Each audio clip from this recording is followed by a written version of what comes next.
Okay, welcome back to members of 121 Community Church in Grapevine, Texas, in our ongoing study in the theological approach to philosophy by Hegel.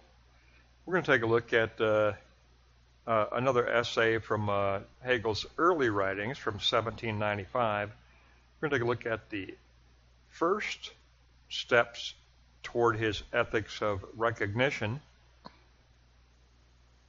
remembering that we have to integrate it into his phenomenology because it was written about the same time that he wrote the phenomenology. So obviously the ethics of recognition takes place in the realm of spirit, which means the realm of absolute spirit, which means the realm of spiritual self-consciousness.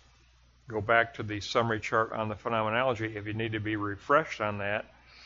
But we need to understand, where does the ethics of recognition integrate into the overall phenomenology that has to be remembered in the background. It's a 15-page essay. Let's go to block 1. We're going to look at all truth through Hegel filters through the triad of logic, essence, and spirit. So we're going to look at the logic of recognition, the essence of virtue, and the spirit. He's going to concentrate on the objective side of spirit rather than the subjective side, which I don't necessarily care for, but that's what he wanted to do. He wanted to talk about the objective spiritual state. So let's begin with the logic of recognition, how a religious society grows into a state. Moral duties arise out of another's rights. The other's rights must be sustained. The self must subjectively impose this duty upon the self, but the other's right must first be proved. Proving the other's right. Once convinced, the self must satisfy the other's claim, and by one's own accord, without any juridical pronouncement, we take on this duty.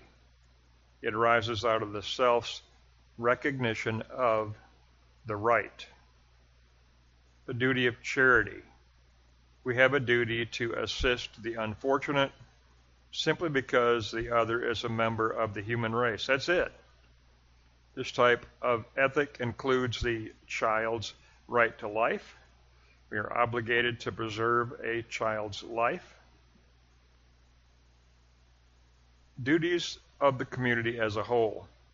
These are moral demands based on moral law, subjectively aroused by sympathy, called justice, as respecting the rights of others. Now, there are maxims of moral duty. They are requirements of the moral law, not the state. Charity cannot be demanded by the state on an individual, only on a community as general duty. Now, there is that which is imposed on the self voluntarily. That's that which we voluntarily put on ourselves as a conviction by our own free choice. We enter a social society, a religious social society, that does not oppose the state, with voluntarily accepted duties and moral guidance. And of course, that is our choice to enter into a religious organization, a spiritual organization. So there are societies of moral guidance. We can affirm these duties or we can renounce them. They are not commanded as moral law. Only as a moral entity can the state demand morality by its citizens. It's the state as possible moral entity. It is impossible for the state to bring persons to acts of duty, even if they enlist religion, by creating state-regulated religious practices. Christ himself fought against state-regulated religious practices. He fought against this legality of the whole of morality. And this legality was proclaimed as obligatory and divine. Christ fought against it. Legalism, he fought sternly against it. He taught the person's freedom of responsibility within a Christian ethic, a true, genuine spiritual ethic. So he fought against state-regulated religious practices. He fought against legality of the whole of morality. Now, so the logic of an ethics of recognition is the recognition of the right of the other, the right of the other. In the realm of spirit, we recognize the rights of others. Remember, we strive for recognition ourselves, and we have to grant freedom to the other in their quest to seek recognition as well. Remember, we discussed that in the summary of the phenomenology. Hegel says, there's a dialectical exchange of seeking the true, and we posit. Remember, the realm of spirit is the realm of positing. We posit our worldview, but we are in an environment, a spiritual realm of others who freely posit their worldview, and we remain in dialogue and refine our own position in dialogue, seeking the truth and respecting the right of others. So the logic of recognition is the logic of recognizing the right. Now the essence, block 2, of virtue. Virtue is the essence of the morality of recognition. Essence of virtue. Becoming a participant in the moral realm of positing. Remember, Hegel calls the realm of spirit the realm of positing. Through taking up virtue within the invisible church with duties that are voluntarily imposed upon the self. The duty of righteousness within positive Christianity. The duty of righteousness. And it begins with a duty of believing, where the invisible church settles the truth for us. We accept a particular set of core values. For me, I'm a member of the Southern Baptist Convention. I accept the core values expressed by the Southern Baptist Convention. And so there is this, if I belong to that organization, I've taken on the duty of believing those core values and standing for them as that which I voluntarily place on myself. And it is accepted and recognized as that which is beyond rational conceptualization. Revelation transcends rationalism. And within the Protestant faith and within the Southern Baptist faith that I'm a part of, we affirm that revelation transcends rationalization. And Hegel emerged when society as a whole was transitioning from rationalism to romanticism. And so he had room for the mystical, even though he did affirm the rationalism of the eternal Logos. He also balanced that with a belief in the mystical relationship to Christ as that which transcends rationalism. Life in the moral realm of positing. The duty of righteousness strives for a logic of recognition. Might as well circle this statement because this summarizes Hegel's position. The duty of righteousness strives for a logic of recognition and an essence of virtue, at times taking up the negation of the negative. When the church deforms into the extinction of freedom and the extinction of theoretical reason, then it needs to pass through the negation of the negative. But thankfully, there have been champions of the ideal that we can look back to and recall. Martin Luther is one of those champions of the ideal who sought to reclaim the gospel. There have been champions of the ideal in the history of the church. Of the ideal of moral perfection, it does not come about through civil legislation. Fault or sin has three designations: vices that fall outside the jurisdiction of civil courts, vices that contradict the church morality, vices against ecclesiastical ordinances, encouragement and admonition and their role. There is an interest in the self's well-being, a respect for the right, within a covenant of friendship. Remember, Christ established a covenant of friendship. I call you friends. That was established by Christ.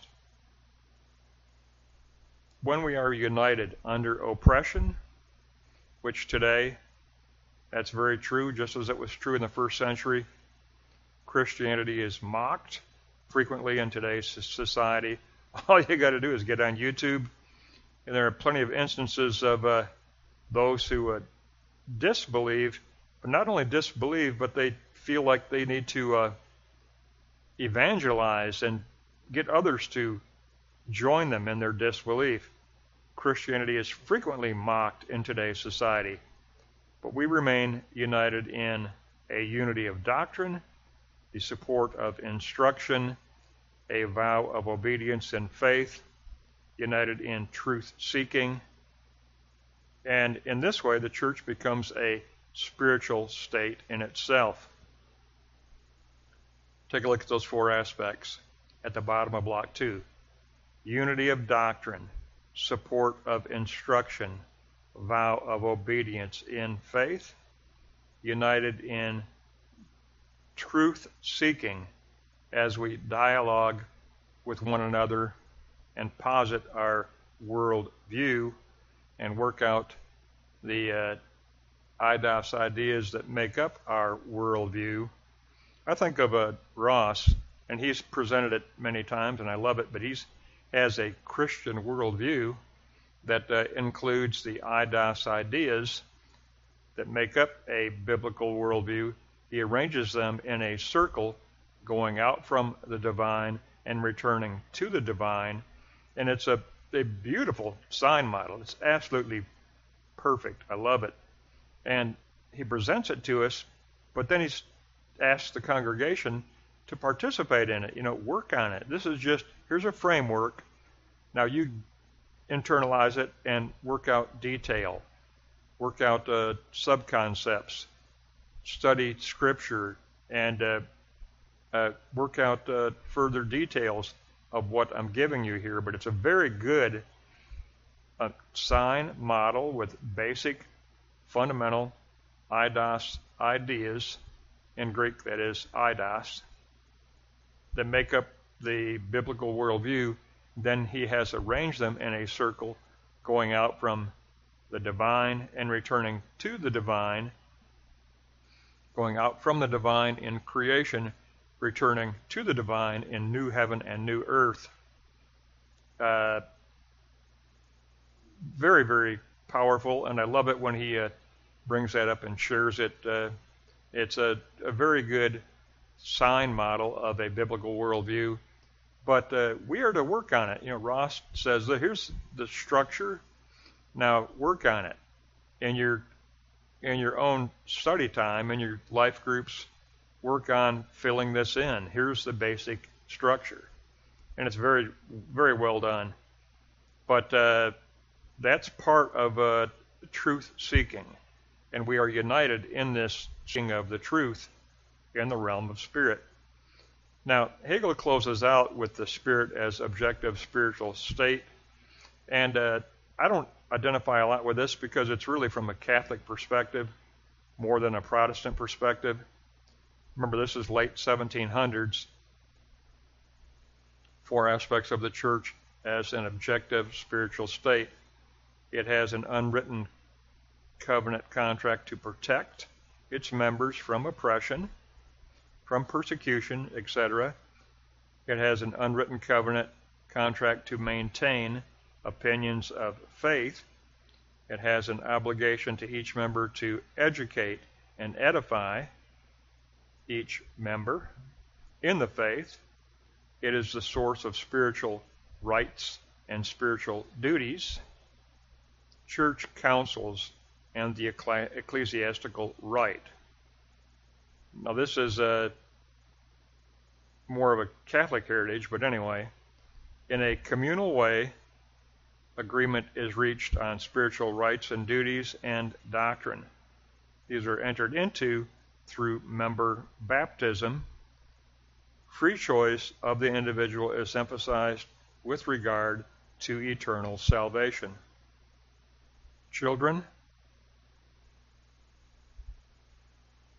are to be educated in the faith. And I like the fact that Hegel brings up the aspect of imagery. They're supposed to be this accompanied by the church's imagery.